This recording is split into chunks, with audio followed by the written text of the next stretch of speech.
Oh my goodness, this show. Okay, guys, you have McGann the Fangirl and the Bagel Ghost. Hi. And we are going to talk to you about Season 1, Episode 8 of DanDaDan, which is an anime on Netflix. I don't know why you're in Episode 8 without knowing that. But this episode is called I've Got This Funny Feeling. I assume this is in reference to Ira, but this episode, I have so few notes, but like there's so much what the heck is going on in this. A lot of very one-off things that are going to be built upon later. Okay, first let me comment. We open up this episode with the most fake slurping sound I've ever heard in my life, and like 4 or 5 different characters are doing this. It is horrible ASMR. It is hurting my eyeballs and skin to listen to this. And they have these, I don't even know what they are, but apparently it's udon in knots. Yeah. I don't know if that's a thing.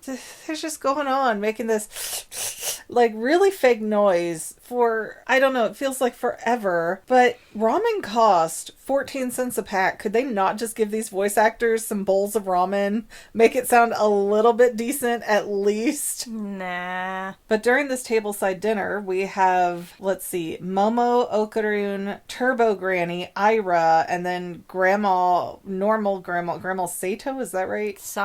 Yeah, probably. It's something like that. She's sitting on like the porch kind of space. I don't know Smoking. the right terms for Japanese housing, so forgive me. But yeah, Ira still has it in her head that Momo is the evil demon ringleader. And that everyone else she works with is also a demon, which after seeing Okarun, I guess is fair, but why would she save you if she was? Yeah, and one of her lines of logic is, and it's also fair, your grandma is way too young and hot to be a grandma, so this is some kind of front. Literally what we said, like, second episode. I've gotten it in my head now that I need a tattoo of the 2 grannies. The human granny holding the cat granny as like Madonna with baby Jesus kind of a pose. I've decided I need this in my life so badly. You sure do like old ladies, don't you? I mean, when they're this amazing, absolutely. The great thing about old ladies in cinema, which I notice pretty much across the board, is they hit a certain age where they just don't give an F anymore, and anything goes. You don't know what's going to come out of their mouth. They are totally uninhibited. They don't care what other people think about them, and usually if their husbands are dead, they are the freest they have ever been in their entire lifetimes, and it's kind of an amazing progression to see happen. Yeah, but then Ira goes on to say, oh, Okarun, you're a demon, and I'll try to save you from Momo Ayase's curse, because, I don't know, you are still human. Yeah, no matter who tells Ira that Momo has nothing to do with these issues and she's not a demon, like, Ira's not having it. And Grandma's just over in the corner going, oh, you think I'm hot? Well, aren't you a charmer? And you know what's also weird is that Momo apologizes first for dumping the wash tub on her head. Yeah. And Ira's still like, I'm not gonna apologize. I didn't do anything wrong. Yeah, no, that's true. Momo tries to be the bigger person and apologize and move forward, and Ira's just like, no, you demon. I don't know how I feel about Ira. I know you have very strong opinions about her. I don't like Ira. I feel like her mother died when she was very young, and she got plopped in front of the TV as a babysitter, and this is the result. But almost every word that comes out of Ira's mouth has made me cringe. Like, I don't like Ira. And because Okarun looks at her and basically doesn't scream in her face, I guess, she starts this internal monologue that they're in love, but oh no, how can this ever be? He's a demon and I'm just a human. Have you not seen Inuyasha, child? First of all. Second of all, Hanyo culture is legit in Japan. People bang demons are hot. Demons can protect you. There's a long-standing history of people allegedly banging demons. Allegedly. That's why tentacle monsters get to roam free. Exactly. Oh my gosh. So this is all kind of our cold open before the intro. And the first thing we get after the intro's done is Okarun sitting like he's trying to give birth to a child with his legs spread eagle. Mpreg? Season 2, maybe? I don't know about that, but anything is possible in this series, I guess. But you have Granny with her baseball bat and Turbo Granny on the other side throwing Okarun's golden nugget like a baseball. And they're like, this is the only way to do it. Well, Granny's the only one who's saying that. Maybe she's just getting her delightful revenge. Yeah, this is all that makes her happy is torturing this kid. Yeah. But they go about this swing and miss with the baseball testicles thing. Like, it's legit.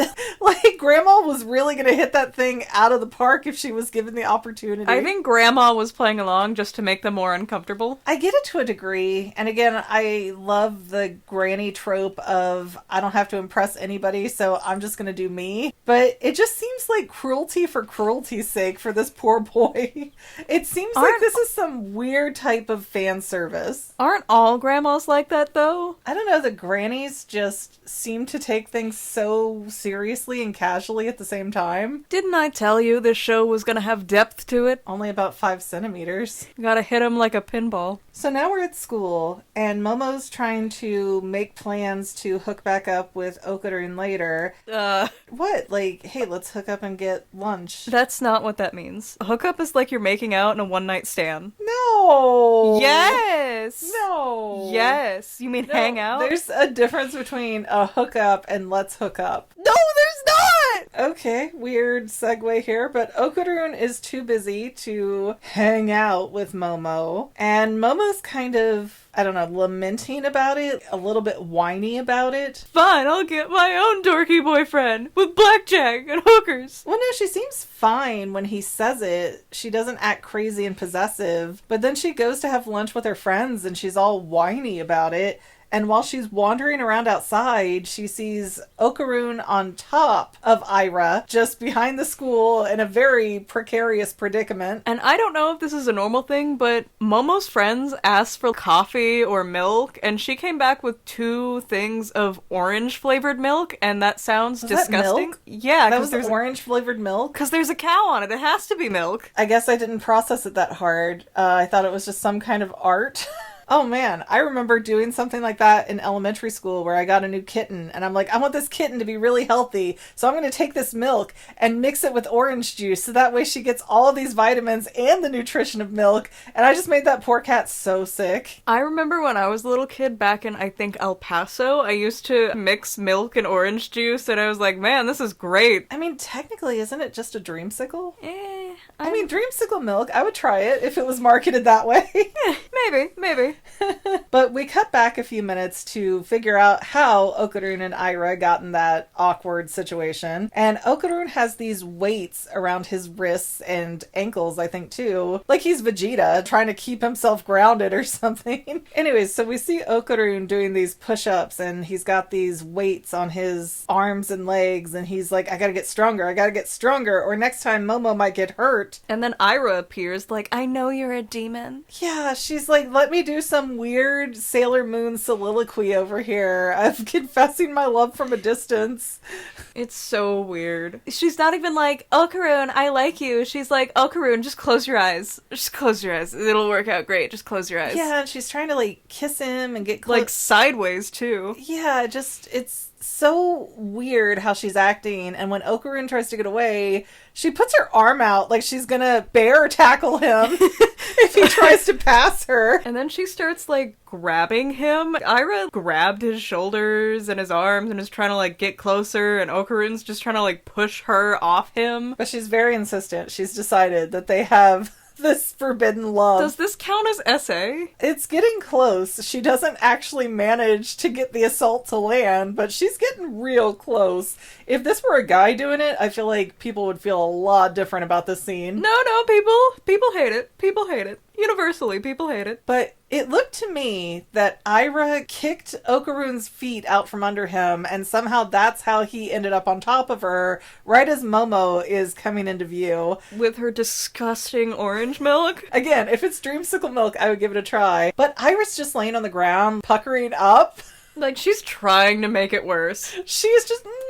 I don't know if that's performative for Momo, or if she really is thinking, like, no, this is the guy for me. Knowing Ira, it could be either. Yeah, it's just really weird. As a character, I don't feel like I have a good grasp of her, and I don't know if I'm gonna get one with the amount of time we have left, versus how much screen time she's likely going to get. But then we cut back, everybody's back in class, Momo's all flustered, and she's really mad, like, doesn't want to talk to Okarun anymore. And we see Okarun Okaroon with his book up on the table, and he's working out behind it, making sure none of his appendages are covered by this book. Yeah, he's like going outward too. I don't know who he thinks he's fooling. How did they find Snedrick? How did the teacher not say something like, sir? But all of a sudden the floor gets wet and the hallways are dark, and within a few minutes we see what looks like the Loch Ness Monster had a baby with Godzilla. Like, it even charges up at one point and gets the super stripes like it's gonna fire a laser beam.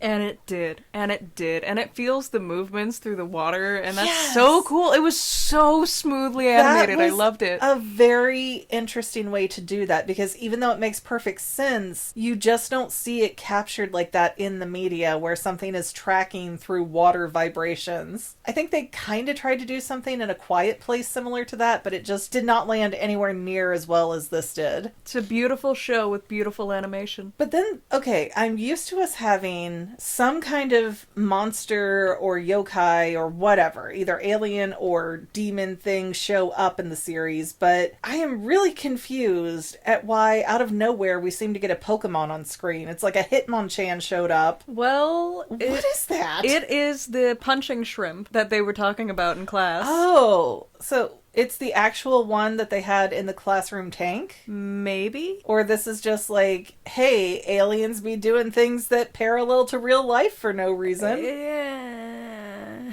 Like how they politely use the demon doorbell. Very, very polite. There's rules. You have to follow the etiquette. They're Japanese.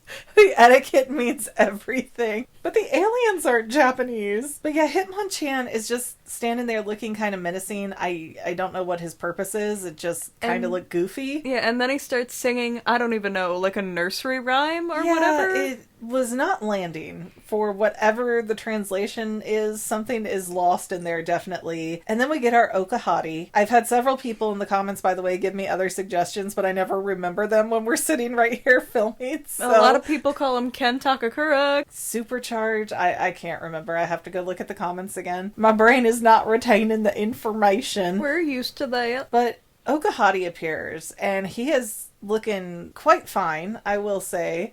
It looks so much weirder when he's not wearing black. Well, but this one kind of paints the world in black, so I think that would be hard to see him if he was jet black in this. But that would help him if he was. A little camouflage. I don't know. I don't know if he can camouflage in this scenario, because we don't know how this thing sees them, because it's a shrimp. It might not see the same way we do up on land.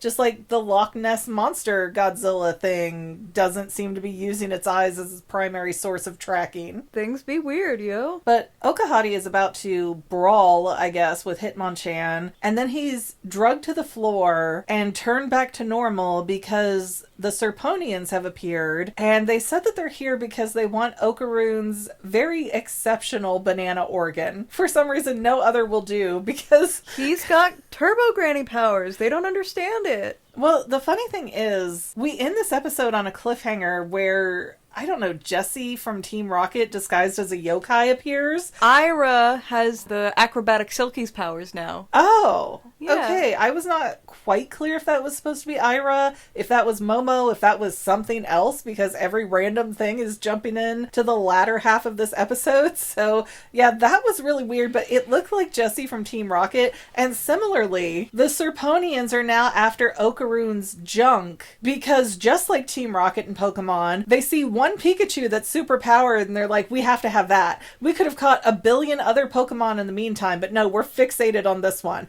So Okaroon is the equivalent of the Pikachu now. He's super powered. Well, not Okaroon, but his banana. His banana, for some reason. Why is Turbo Granny's power stored in his junk? 'Cause I don't love that answer. I don't feel like that's a fulfilling answer. But then again, I have 7,000 other questions in this series that I don't think are ever going to have an answer. Well, they might. Season 2 is coming out this summer. I don't know. It feels like such a go-with-it series. And hey, things are happening. You don't need to understand why. But is the Loch Ness, and I know it's a cliffhanger, so don't spoil things if you can avoid it, is the Loch Ness Monster an alien, or is it a supernatural thing? I don't remember. Okay, well, that was easy not to spoil. Because it seems really weird that we're getting cryptids and aliens together, and sometimes, like the last time we saw aliens was, 5 episodes ago when the, what they call it, Flatwoods monster appeared. So it feels like the supernatural and the aliens are so intertwined in a way that doesn't quite make sense. And I'm guessing they're not going to answer this in any reasonable capacity. Well, I think it feels more like the yokai and aliens are at odds, but the cryptids, which we're not really even sure what they are swinging for both teams. Yeah, I'm not sure how to take that. I really like concrete answers, but then again, when you have paranormal things, you're not going to have concrete answers because an ant isn't going to understand what a human is doing. And that's kind of the situation with cryptids, is humans are the ants, so we can't understand things in a world that we don't comprehend. I want answers. I just want answers. Make it make sense. How do you feel about the show so far? I don't dislike it. I think there are some really interesting things that they do. I think the animation style has gotten a lot better, or it's grown on me, one or the other. Episode 7 was peak. Episode 7 with the end of the acrobatic selkie was just like rip my heart out of my chest and eat it in front of me while I scream dying. It just, And the fact that there's no closure just tells me not to expect any answers from this series whatsoever. Well, do you want a small manga spoiler that might make you feel better? Does it double over in the anime? Like, is it something we're gonna see? Maybe. Well, that's not helpful. Well, it's not, at least in season 1. I don't know when this happens in the manga, but I remember seeing a post about it. Alright, give it to me. Okay, so there is a panel in the manga where little baby Ira and the acrobatic Silky's daughter are playing together. Aww. Right? Aww. I'm not sure that makes me feel better or worse, but we'll take it. And I think we've kind of milked all we can get out of this episode because it's just so disjointed. It's trying. Alright, well, don't forget to like, subscribe, comment, share. All of that good stuff is free for you and really helps us out. If you have other anime ideas for things you'd like to hear us talk about in the future, please let us know. We will be selecting our next shows soon. We were hoping to get Erased, but we're not finding it available to stream anywhere, so I don't know that we will, but I don't know, maybe we'll go to My Happy Marriage? We'll see. Maybe Monica Magica, same length. It is. I don't want to have too many super long things going at the same time while we're working on My Little Pony, because that just feels daunting. So I'd like shorter series. We talked about Brotherhood for a minute, but that was like 63 episodes. No way. That's over a year of filming. I don't think that's a good use of our time while we're getting started. And we also have paid channel memberships if you would like access to these episodes early. If you get to a certain tier, we put your name at the end of these videos. Woo! You make it seem like such a bad sarcastic thing, but we really do. You can see it in a second. Sorry, I have autism. And I guess with that, we will let you go and see you in DanDaDan next week, or Frightening Chatter on Fridays and Magical Mondays with ponies. Yeah! See you later, guys. Bye! And to any of my members here on YouTube, a huge bottom of my heart thank you for all of your help and support. If you would like to become a paid channel member, there is a link in the description below. Thanks again, guys. Love you. Well, family members, we're almost done, but I want to invite you to hang out with me in some other places. I'm on Twitter and Instagram as my own personal self, and I have a Facebook page too, but I mostly just post photos over there. And sometimes people say, "Hey McGann, I want to mail you something." How do I do that? Easy. Just click the About tab on my channel page, and my most current P.O. Box info will be right there. I also run another channel, The Family. It's really a hodgepodge channel where we might post anything. Oh yeah, and I also sell shirts and stickers and stuff with the Family and the Fangirl logos. If that is your cup of tea, I have a link in every description of every video. Finally, if you want to help out the Fangirl channel and make sure I'm putting out video essays for years to come, the best way you can help is by subscribing and watching more of my videos, whether they're new, old, whatever. Maybe even share one or two on social media, help spread the word. People who watch to the end of videos, like you, helps to tell the site, hey, this is a good video, we should recommend it to other people. So if you made it this far, leave me a comment of something like, hey, I made it to the end. Love ya. See you next time, family members. Bye.